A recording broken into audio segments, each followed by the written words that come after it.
اللہم صلی علی محمد وعلی محمد۔ السلام علیکم ناظرین، پلیز یہ واقعہ مکمل سماعت فرمائیے گا اور آگے بھی اس میسج کو شیئر کیجیے گا،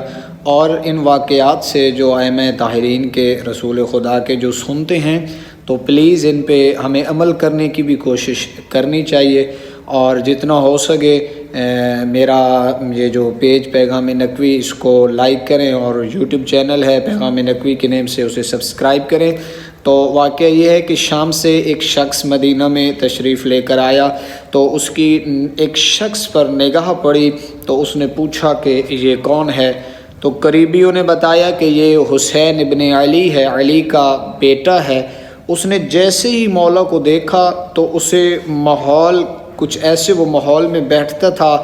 ایسے بندوں کے ساتھ اس کا کمپنی تھی جو اہل بیت سے محبت نہیں بلکہ بغض رکھتے تھے۔ تو اس نے یہ سوچا کہ میں خدا کی خوشنودی حاصل کروں، نعوذ باللہ، اور اس نے امام کی توہین کرنا شروع کر دی۔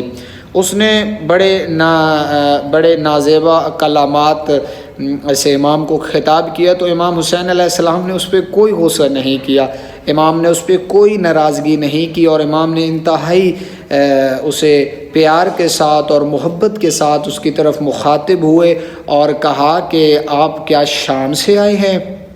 وہ بندہ کہتا ہے کہ میں پریشان ہو گیا۔ مولا نے جب کہا کہ آپ شام سے ہیں تو اس نے کہا جی میں شام سے ہوں۔ تو مولا نے کہا میں سب باتوں سے بخوبی واقف ہوں، آپ میرے مہمان ہیں، آپ مسافر ہیں، آپ ہمارے ادھر مدینہ میں آپ تشریف لے آئے ہیں، کیا آپ کو کچھ چاہیے تو میں آپ کی ہیلپ کرتا ہوں، اگر آپ کو رہائش کے لیے رہائش گاہ چاہیے تو میرے مہمان خانے میں آؤ، اگر آپ کو پوشاک چاہیے تو میں آپ کو لباس دیتا ہوں، اگر آپ بھوکے ہو تو میں آپ کو کھانا کھلاتا ہوں۔ تو مولا نے کہا کہ آؤ میں آپ کی ہیلپ کرتا ہوں۔ اب وہ بندہ کہتا ہے کہ جب مولا نے یہ باتیں کی تو ان کے اخلاق سے، ان کے سلوک کی وجہ سے، ان کی مہربانی اور ان کی جو ہمدردی کی باتیں تھیں، انہوں نے مجھے ایسے متاثر کیا کہ میں وہیں پہ میرے جو اندر تھا میں کہتا تھا کہ زمین پھٹے اور میں اسی میں چلا جاؤں، کیونکہ مجھے اہل بیت کے متعلق ایسی باتوں سے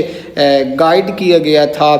تو یہ کہتا ہے کہ پہلے میں کہتا تھا کہ نعوذ باللہ اس پوری کائنات میں حسین اور علی اولاد علی سے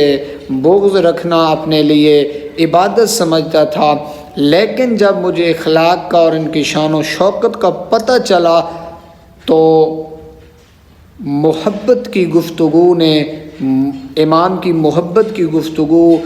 اور امام کے اس نے جو انسلٹ کی تھی اور امام نے اس پہ جو شفقت کی باتیں کی، تو وہ کہتا ہے کہ ان باتوں کی وجہ سے میرے دل میں خوف خدا پیدا ہوا اور میں نے توبہ کی، اور میں نے پھر اہل بیت سے محبت اپنے دل میں رکھنا شروع کر دی۔ تو ناظرین، اس کہانی کا مقصد فقط یہ نہیں ہے کہ ہم نے سن لی ہے، اس سے فائدہ یہ اٹھانا ہے کہ اگر دشمن بھی آپ کا ہے، ہمارا کوئی دشمن بھی ہے، وہ ہمارے انسلٹ کرتا ہے، اگر وہ توہین کرتا ہے تو ہمیں چاہیے کہ ہم اہل بیت کو اگر ماننے والے ہیں تو ان کی سیرت پہ بھی ہمیں عمل کرنا چاہیے۔ خداوند متعال آپ سب کو سلامت رکھے، اپنی حفظ و امان میں رکھے۔